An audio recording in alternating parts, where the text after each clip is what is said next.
መጽሐፈ ኢያሱ ከሙሴ ሞት በኋላ የቅርብ አገልጋዩ የነበረው የነነዌ ልጅ ኢያሱ እስራኤላውያንን በመምራት የከነዓንን አገር እንዴት እንዳወረሳቸውና ከአካባቢው ነገሥታት ጋር የነበራቸውን ያልተቋረጠ ጦርነት ይነግረናል።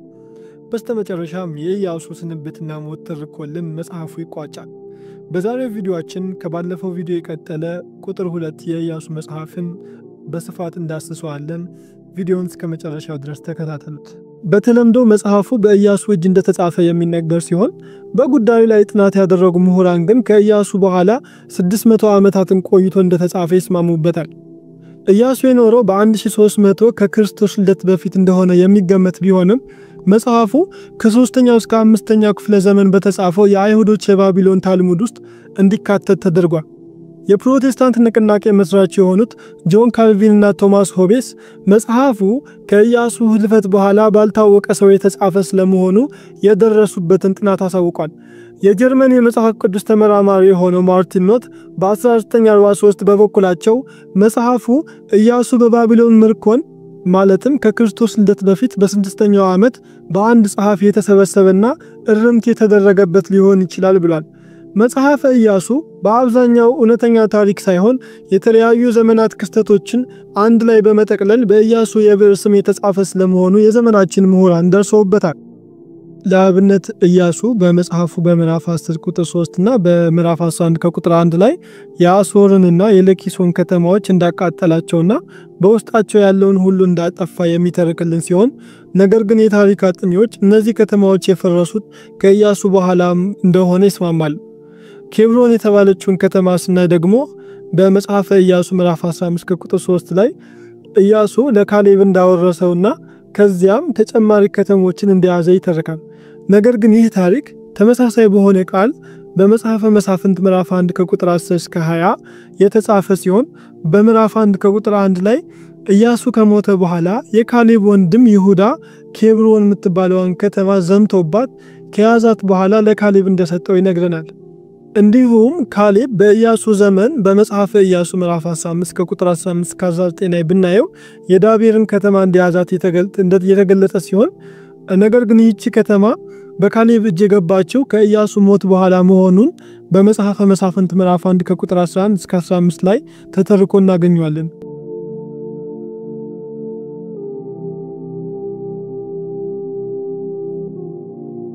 የዳን ከተማ ታሪክንም ስናይ በመጽሐፈ ኢያሱ ምዕራፍ 19 ከቁጥር 47 ላይ የዳን ልጆች የሚኖሩበት ዳርቻ ስላልበቃቸው ተጨማሪ ቦታ ፍለጋ ከሌሼም ጋር እንደተዋጉና ከተማዋን ሲይዙ በአባታቸው ስም ዳን ብለው እንደጠሯት ይጠቅሳል። በመጽሐፈ መሳፍንት ምዕራፍ 18 ከቁጥር 27 እስከ 29 ደግሞ የዳን ከተማ ከኢያሱ ህልፈት በኋላ እስራኤላውያን ያለ ንጉሥ በነበሩበት ዘመን ስለመያዟ ይገልጻል።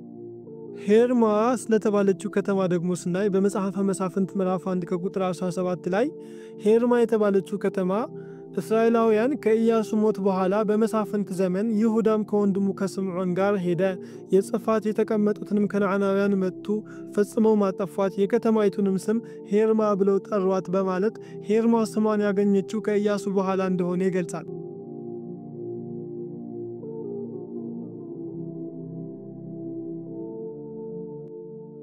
ነገር ግን በመጽሐፈ ኢያሱ ምዕራፍ 12 ከቁጥር 14 እና በምዕራፍ 19 ከቁጥር 4 ላይ ሄርማ የምትባለው ከተማ በስም ተጠቅሳ እናገኛለን።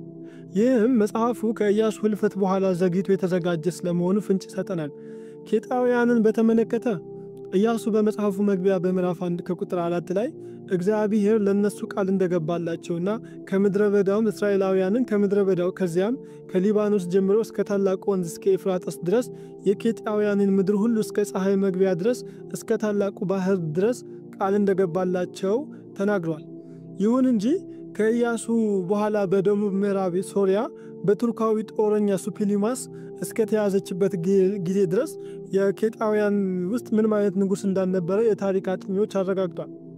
በተጨማሪም በዘዳግም ምዕራፍ 11 ከቁጥር 24 ላይ ከምድረ በዳም ከሊባኖስም ከታላቁ ከኤፍራጥስ ወንዝ ጀምሮ እስከ ምዕራብ ባህር ድረስ ዳርቻችሁ ሆኗል ተብሎ የተገለጸው በዘመኑ ኬጣውያን ንጉሥ እንዳልነበራቸው ማሳያ ተደርጎ ይቀርባል። ሌላው በመጽሐፈ ኢያሱ ላይ ትልቅ ጥያቄ የሚያስነሳው አምላክ ለአይሁዶች እንደሚደግፍና ለአይሁዶች እንደሚያዳላ ከአይሁዶች ውጭ ያሉት ነገሮች በሙሉ ብሔሮች፣ ዘሮች ደግሞ እንዲጠፉ ትእዛዝ ማውረዱ ነው። ለምሳሌ በማቴዎስ ወንጌል ምዕራፍ 5 ከቁጥር 44 እና 45 ላይ ብናይ በሰማይ ላለ አባታችሁ ልጆች ትሆኑ ዘንድ ጠላቶቻችሁን ውደዱ፣ የሚረግሟችሁንም መርቁ፣ ለሚጠሏችሁን መልካም አድርጉ እያለ የሚገልጸውን መልካም ነገሮች ከነዚህ ጥቅሶች በመነሳት ከነዚህ ጥቅሶች አንጻር በኢያሱና በኢየሱስ አምላክ መካከል የባህሪ ልዩነት ይስተዋላል የሚል አስተያየቶችን ማንሳት እንችላለን። ለአብነት በመጽሐፈ ኢያሱ ምዕራፍ 6 ከቁጥር 21 ላይ በከተማይቱም የነበሩትን ሁሉ ወንዱንም፣ ሴቱንም፣ ሕፃኑን፣ ሽማግሌውን፣ በሬውን፣ በጉን፣ አህያውን በሰይፍ ግደሉት፣ አጥፉት ይላል። እነዚህን መሰል ጥቅሶች በማንሳት በኦክስፎርድ አኖቴትድ ባይብል የተሰኘ አንድ ትልቅ መጽሐፍ አለ፣ በሄርቤስት ሜይ እና በብሩስ ሜትዝጌር የተዘጋጀ። በዚህ መጽሐፍ ላይ መጽሐፈ ኢያሱ ግልጽ ብሔርተኛና ኃይሉን በጦርነት የሚገልጽ አምላክ የሚታይበት ነው ሲሉ አስቀምጧል። በተለይም በጅምላ ያለ ርኅራኄ ወንዱንም፣ ሴቱንም፣ ሕፃኑን፣ ሽማግሌውን፣ በጉንም፣ በሬውንም አጥፉ ማለቱ በትንቢተ ዮናስ ምዕራፍ 4 ከቁጥር 11 ላይ እኔስ ቀኛቸውንም ግራቸውንም የማይለዩ ከ120 ሺህ የሚበልጡ ሰዎችና ብዙ እንስሳቶች ላሉበት ለታላቂቱ ከተማ ለነነዌ አላዝንምን ካለው ቃሉ ጋር ሲነጻጸር ምሁራኑ እንደተቃረነ ይገልጻሉ። በስተመጨረሻ ኢያሱ ልክ እንደ ሙሴ በመጽሐፉ መጠነቃቂያ ላይ ስለ ራሱ ሞት እንዲህ ሲል ይተርካል። እንዲህም ሆነ ከዚህ ነገር በኋላ የእግዚአብሔር ባሪያ የነነዌ ልጅ ኢያሱ ዕድሜው 110 ዓመት ሲሆነው ሞተ ይላል በመጽሐፈ ኢያሱ ምዕራፍ 24 ከቁጥር 29 ላይ። በመጨረሻም ከኢያሱ ሞት በኋላ የተተረኩትን 5ቱን አንቀጾች ማን ጻፋቸው ለሚለው ጥያቄ የአይሁድ ምሁራን ምን ብለው ያስቀምጣሉ? አልዓዛርና ልጁ ፊንሐስ እንደጨመሯቸው የሚገልጹ ሲሆን ምንም ግን ማስረጃ ሊገኝነት አልቻለም። በክርስትና በኩል ግን ከዝምታ በስተቀር ምንም አይነት ይሄ ነው የሚባል በቂ የሆነ መልስ የለም እና የዛሬው ቪዲዮአችን መጽሐፈ ኢያሱን በተወሰነ መልኩ በዚህ መልኩ ዳሰናል።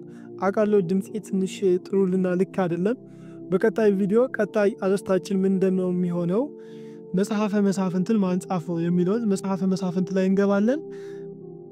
ወሰላሙ አለይኩም ወራህመቱላሂ ወበረካቱ።